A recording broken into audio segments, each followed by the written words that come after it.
viewers, welcome to this week's edition of Inside. You're joined by your host, Dilshan Hamid. And today we're going to be talking about the current crisis in Ethiopia, particularly in the Oromia region. Since last month, as you know, the Ethiopian government has declared a state of emergency. The Prime Minister Haile Mariam Desalegn resigned from his position, and shortly after then, the state of emergency was declared. But today we're going to be talking a little bit more about U.S. foreign policy in that region and how it's, how it was shaped over, the past 25 years since the EPRDF came to power. So we're going to be joined here by the Ambassador David Shim, former ambassador to Ethiopia from 1996 to 1999. So David Shim, thank you for joining us today. Happy to join you. Perfect. So first of all, we're going to talk a little bit about your role as the Director of East African Affairs for the State Department in the early 90s. That was right after the Cold War. The government there, the Ethiopian government had just recently come to power. There was a lot of, changes, political changes going on in the region. And, your sort of role was to shape policy in the region for, the Clinton administration. So what were your priorities going into that?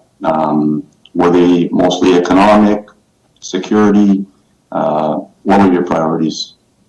Well, keep in mind that as Director for East African and Horn of African Affairs, that also included Somalia. And during that time frame, in the early 1990s, Somalia was the issue that co-opted most of my time, much more so even than Ethiopia. So I was focused at least 50% of my time on the situation in Somalia. It was during the international intervention there. And needless to say, whenever you have American troops on the ground, as we did in Somalia, it's going to consume you. And in terms of the Ethiopian component of my portfolio, we obviously were following very closely the development of the new EPRDF government in Ethiopia under Meles Zenawi.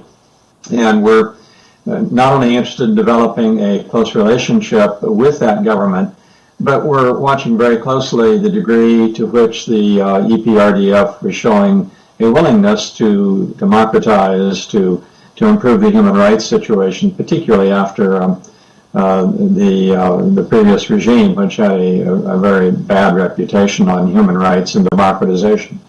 So we were following closely developments in Ethiopia, and also Ethiopia's role in the regional security situation. Ethiopia was working closely at that time with the United States in dealing with problems that the U.S. had, particularly in Sudan, and also Eritrea and Uganda were part of that effort. Okay. And so, how did that relationship grow to become something that the U.S. saw as a strategic interest in maintaining? Is it something that happened right away? Or? No, it developed over time. I think the security interests were always important and always there, but they became far more important, especially in the period after the bombing of the American embassies in Nairobi, Kenya, and Dar es Salaam in 1998.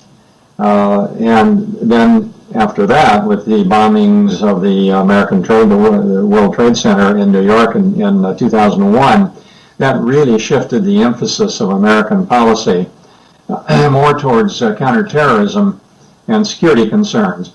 At the same time, in terms of what was going on in Ethiopia, the outbreak of conflict between Ethiopia and Eritrea in May of 1998 changed significantly the equation with which the United States interacted with Ethiopia and Eritrea particularly. My tour in Ethiopia as ambassador was really in two parts. From the summer of 1996 until May of 1998, it was a fairly normal ambassadorship where I was focusing on essentially trying to improve relations between the United States and Ethiopia, and we were having some success with that. Following the outbreak of conflict with Eritrea in May of 1998, everything changed. At that point, the United States was basically treading water in the Horn of Africa because we were consumed with the Ethiopian-Eritrean conflict, bringing it to an end. We tried very hard to bring it to an end, involving people all the way up to President Clinton at the time. Obviously, that did not succeed. It only came to an end later on, and more with the intervention of the African Union, and particularly the role that Algeria played. But once that conflict broke out, I devoted almost all of my time to dealing either with that or finding that I wasn't making an awful lot of success on that issue. I focused my personal attention to trying to help combat the HIV/AIDS pandemic in Ethiopia, because that was a neutral topic. It was something that the Ethiopian government could agree with, and the U.S. was willing to fund and support. Unlike the Ethiopia conflict, where Ethiopia thought we were being one-sided on behalf of Eritrea, and Eritrea thought we were being one-sided on behalf of Ethiopia. So we managed to irritate both countries in the process. Okay. And so when you started your role in '96, I mean, what were your, you said that you were, doing a lot of humanitarian work with HIV. Did you really notice any issues internally in Ethiopia? And did the embassy really get involved in Ethiopian internal issues at that time? Well, it depends how you define internal issues. I suppose the short answer to the question is yes, we did to some extent. The one area that I devoted a lot of time to was trying to improve the situation for the private press and journalists who were not part of the government institutions. And I took a certain amount of criticism for that from the government. I think there was a feeling that we were being too supportive of the free press, which frankly I would argue was somewhat freer at that time than it is even today.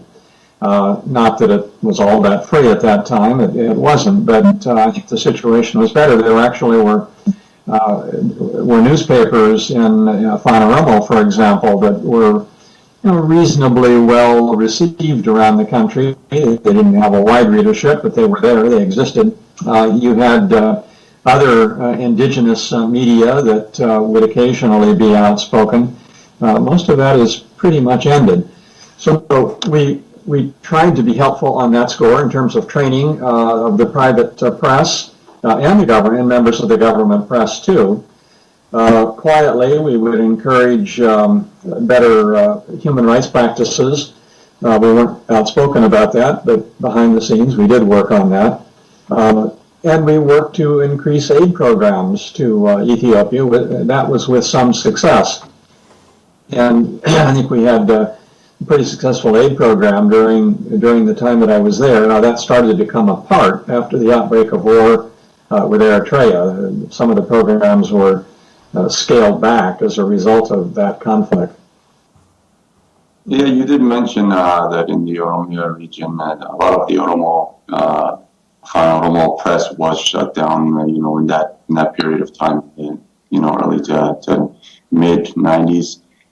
So, I mean, when you brought up those issues with the Ethiopian government, how receptive were they of them? And do you believe that you made any progress in that regard? I'm not sure that we made any real progress. They remained open. They remained functional during the time that I was there. That's, I guess, the good news. The bad news is I don't think they made any real progress, particularly whether we had any role whatsoever in even helping to ensure that they remained available, remained functional. I'll never know, I suppose. Maybe we did, maybe we didn't.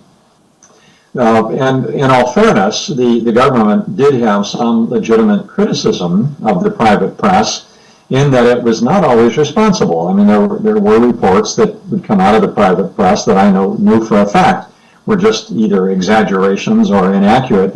So it was hard because all you had to do was have a few bad stories and the government would say, see, the private press is not responsible.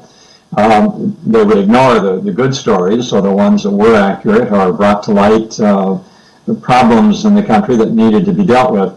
So it was a very narrow line, a very thin edge for us to follow, trying to be helpful to the private press on the one hand, but sometimes having to do so when the private press was occasionally its own worst enemy. And at the time, in the Oromia region, when the EPRDF came to power, there was a lot of conflict with the Oromo political groups such as the OLF. And from that conflict, a lot of people, civilians, were detained across the country, tens of thousands. Did the United States Embassy ever get involved in the issue of Oromo political detainees? The embassy would get involved in the case of political detainees across the board. They weren't all Oromo. You're right in that most of them were Oromo, but there were others from other ethnic groups who were also caught up in this. We always had a problem in knowing what the numbers were. There was always some dispute as to how many exactly were in detention, but the numbers were large, and everyone knew that. And again, largely quietly, behind the scenes, we would raise that.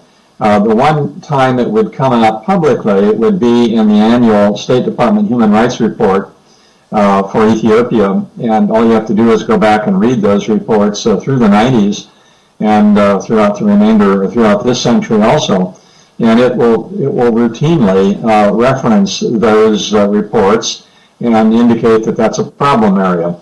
The Human Rights Report, whenever it came out in Ethiopia, would always be an issue because the government would be unhappy with it. It wouldn't be unusual that the ambassador or someone in the embassy would be called in and chided for, quote, mistakes, unquote, in the Human Rights Report. But there were efforts to try to deal with that situation in spite of the fact that we didn't always have good numbers to work with. Sometimes we had names, sometimes we didn't. Sometimes a very high-profile case that we knew the background of very well, and we would raise that particular case, and there have been some successes with individual cases over the years. But with the vast majority of the people, it's really been up to the government of Ethiopia to decide whether it's going to release them or not, as they have done fairly recently, I gather. Yeah, and so going to, the conflict with Eritrea, what was some of the major challenges that you experienced with that? And, can you get into that a little bit? Well, the biggest challenge is the one that I already alluded to, and that is both the Ethiopians and the Eritreans, I think, were operating from a position that if you're not 100% for us, you're against us. And I think there's something in the culture of highland Ethiopians and Eritreans where the role of compromise is not very important. They want you to be all for or else. And we had an awful time on that because the American way of doing things is not to be 100% for, it's to try to seek the middle ground, to seek compromise. And to be very honest with you, we were not successful in doing that in the Eritrean-Ethiopian conflict, and as a result, as I indicated, we managed to alienate both the Ethiopian government and the Eritrean government for quite some period of time. I think subsequently the U.S.-Ethiopian relationship got back on track, particularly after my time, not during my time. The Eritrean-American relationship has never gotten back on track. It's been a very difficult relationship ever since May of 1998. Okay. And of course, after that period, after the war with Eritrea had ended, there was a big U.S. policy shift, particularly after 9/11. The U.S. took more of a hands-on role in the region and saw the Ethiopian government as a strategic ally in the region. Did you see that as the right way to go about it? Sort of building that relationship with the Ethiopian government, in order to maintain security in the region, in hindsight. Yeah, keep in mind that I left the government in 2001, so most of that occurred after I left government, not to mention having left Ethiopia in 1999. I did see some of that developing in the period immediately after the bombings of the American embassies in Kenya and Tanzania. That had an impact throughout Africa and including in Ethiopia. And I started to see the beginning of increased attention being paid to cooperation on counterterrorism issues, but most of that happened after my time. Having said that, it's a topic that I have monitored from the standpoint of an academic. I'm not speaking on behalf of the U.S. government, obviously. And I think there have been occasions where we have relied too much on issues related to counterterrorism and paid not enough attention to some of the other important issues in the region, be they economic development or healthcare or human rights or democratization, a whole range of things that have sort of taken a back seat to the issue of counterterrorism. And the record on that has been sort of up and down. There have been times where I think our policy has been a little more balanced, other times when it's been less balanced. I'm afraid we may be getting into a period right now where it's heading back with a very excessive emphasis on counterterrorism, not just in the Horn, but throughout much of Africa. And I think one has to watch this very carefully if you lose track of all of these other concerns that are of interest to both African governments and the African people. You can make some policy mistakes by overloading your policy in the counterterrorism basket. So I am a little bit worried about it at the moment, and I have been worried about it at times in the past, because it clearly is the first priority, and has been for quite some time, of the American government in much of Africa. Yeah, so I mean, as we mentioned, as the Ethiopian government took more of a hands-on role, they began, training programs with the Ethiopian army, and a lot of, aid, which before that was primarily humanitarian, became, to take on more of a, in a military form. So since then, a lot of that military, with training with Ethiopian forces and, the equipment that the Ethiopian forces, received from the Americans has turned against, the Ethiopian population, particularly, in the Oromo region and the Amhara region where protests have happened. So do you think that that's something that should have been seen in hindsight? I mean, let me make one clarification on that. I think there's a lot of misunderstanding about the degree to which a briefing within the last month in which this subject came up. And it was pointed out to me that in 2017, for example, U.S. military assistance to Ethiopia amounted to $648,000. Now that's well under $1 million.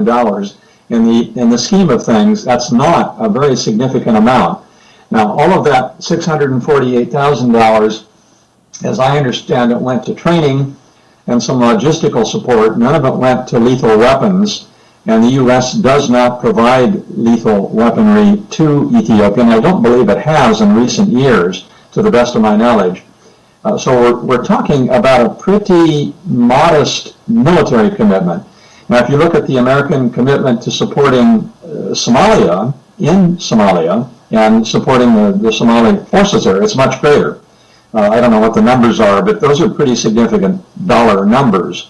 But in terms of the support to Ethiopian forces, it's really very, very limited on the military side. On the civilian side, it's very sizable, although most of that support goes to two things. It goes to dealing with health issues, HIV, AIDS, malaria, tuberculosis, and humanitarian food aid, but it's a very sizable program. But back to your basic point, should the United States even be providing $648,000 a year to the Ethiopian military. I think that's a justifiable program in that we look to Ethiopia to be supportive of regional peacekeeping in Sudan and Somalia, South Sudan, and that Ethiopia has been helpful on counterterrorism. It's just not a huge investment. Whether any of that money has been abused or not, I don't know. I'm not on the ground. I can't determine that. But I think the key here is that we're talking about quite a modest program. Well, the reason I brought that up is because, particularly in February of 2016, in the Western RC region where there was protests going on, activists on the ground, took pictures of U.S. Humvees that were being used by the Ethiopian government in order to transport troops to those areas and quell the protests. So the perception was that, the United States in some way played a role in financing the Ethiopian government and, enabling them to crack down on the protests. So that was the perception. How do you see it?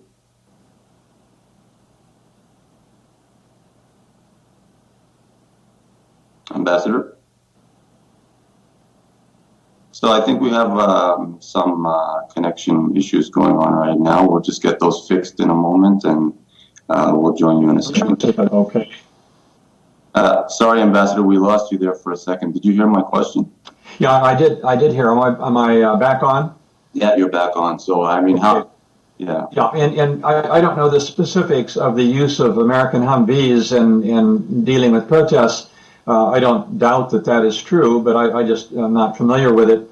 Humvees, of course, are not lethal equipment. They're transportation equipment, although I certainly would agree with you that the perception that would be given by that could very well be detrimental to the U.S., and it would be unfortunate from my optic that Humvees were used to counter any particular kind of protest.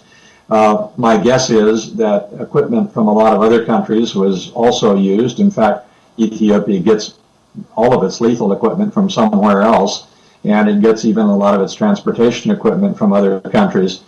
So I suspect the U.S. role in this was probably fairly modest. But perceptions are perceptions, and you have to deal with them, and they're unfortunate. And assuming that this is the case, the Humvees were used, and I say I don't doubt that. That's something U.S. has to live with, and it's very difficult to explain away. Okay.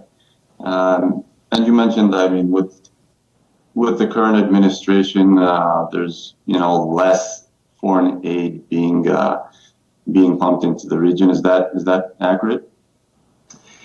It seems that it's headed in that direction. The Trump administration has called for a 33% reduction in the U.S. aid budget, and that clearly will mean cuts for the Horn of Africa, including Ethiopia. Now, as this is happening, though, and it's going on Capitol Hill literally as we speak here today, members of Congress are not agreeing to this. They are telling the new director of USAID, Ambassador Green, that this is not acceptable, a 33% cut, and they're not going to go along with it. Now, how it finally comes out, who knows? Maybe it'll be a 10% cut or a 15% cut. I don't think it will be a 33% cut, mainly because members of Congress, Republicans and Democrats, are saying this is not acceptable. So there's a lot of pushback on this administration and in terms of what it's doing in Africa. But you're probably correct in that there will be some cutbacks that will also impact Ethiopia. And from my optic, this is unfortunate, but this is the world we live in today in Washington. So how do you think the administration in Washington sees the current situation going on in Ethiopia with the state of emergency? I know that this now former Secretary of State Rex Tillerson was there recently, and he did meet with officials there and sort of urged them to end the state of emergency. Do you think that U.S. involvement is going to go beyond that? How do you see that?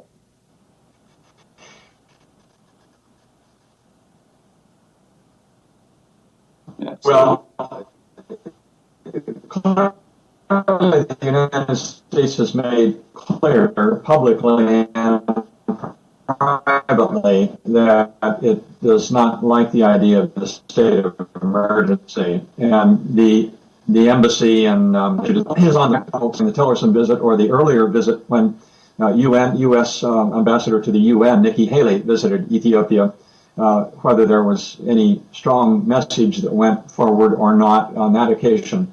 What is important, I think, in terms of Ethiopian-American relations, is that the two most senior officials to have visited Africa from the Trump administration, Nikki Haley and Rex Tillerson, although he is no longer Secretary of State, both went to Ethiopia. The only other American official, senior American official to go to Africa was a very brief visit to Djibouti by our Secretary of Defense, and that's because we have a military base there.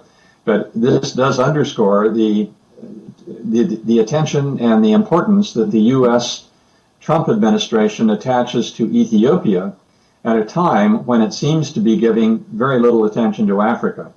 So I don't know whether that's good news or bad news, but at least there is a focus on Ethiopia in the Trump administration, although I don't see much else going on. Do you foresee the U.S. role in the region declining? Rex Tillerson, while he was there, did make a comment about African nations accepting Chinese aid and not forfeiting their sovereignty by accepting Chinese money. So how do you see the U.S. role in the region? Is it declining? I do see it as declining, not only in the region, but throughout the continent generally. I've been doing an enormous amount of research in the last 10 years on the China-Africa relationship. It's sort of a specialty area for me. And I have seen a distinct increase in Chinese influence across the continent, and particularly in a country like Ethiopia, and in neighboring countries like Kenya, Djibouti, South Sudan, Sudan. China is playing a very, very important role, and sometimes it's at the expense of the United States or the United States and the European Union countries. I'm also seeing a greater role being played in the region by some newer arrivals to the continent. Countries like India, Turkey, some of those are getting more engaged, sometimes in a positive way, sometimes in a negative way. But the number of players in the Horn of Africa from outside than when I served as ambassador in Ethiopia. During my time, it was sort of the European Union and the United States and not very many others. Today, it's a whole group of countries, and arguably a country like China has at least as much influence in Ethiopia today as does the United States. Maybe in the economic area, it has more influence than the United States. So a lot of these other players have to be taken into account. And how are they impacting the local situation? It's a very important issue. So I guess I would like to ask you, if you were the director of East African Affairs today, how would your priorities and your outlook differ from when you were back in '93? Well, the nature of the beast in Washington today is that you have to spend more attention on counterterrorism questions because they have the potential for impacting the United States directly. So that's a given. Nothing you can do about that. Having said that, I would, and I have been urging for years that we spend more time and attention on what the root causes are of extremist elements in Africa. I think sometimes we spend too much time trying to catch and capture and kill bad guys and not enough attention on why are these extremist groups arising in the first place. And what do you do in order to prevent them from rising? That is my biggest criticism of U.S. policy dealing with counterterrorism. And there are efforts to deal with root causes, but it's not proportional. More time needs to be spent on root causes and less time on capturing and killing bad guys.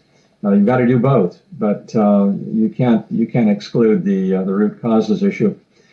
I think we need to be better listeners across Africa, not just in the Horn of Africa. We need to listen not just to governments, but to people also, and take into account their views. I think one of the good initiatives of the Obama administration was the youth leadership effort and bringing youth leaders to Washington, trying to work with them to find out what their concerns are.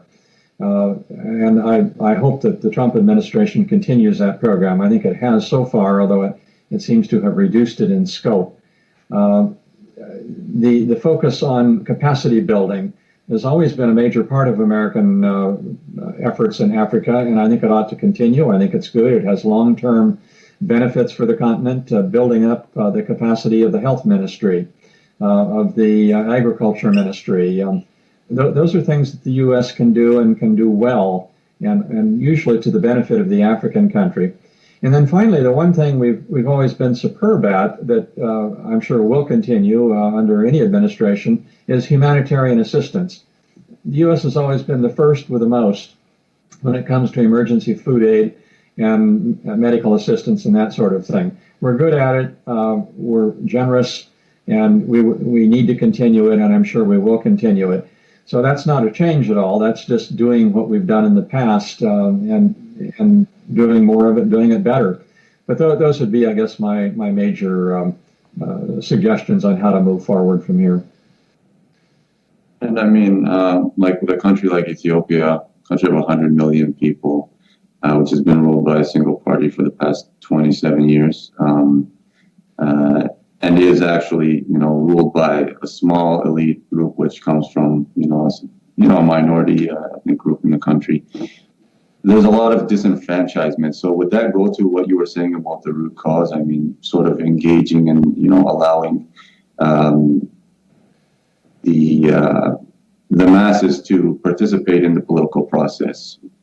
Well, yeah, it is, and I would, I guess, go a step further, and something that I advocated for when I served in Ethiopia, and I assume my successors did, and that's simply a more level political playing field in the country. I used to use that term frequently. Now, you never have a completely level playing field in any country, including the United States, as we have seen even from our last election. There are always going to be anomalies in the electoral process.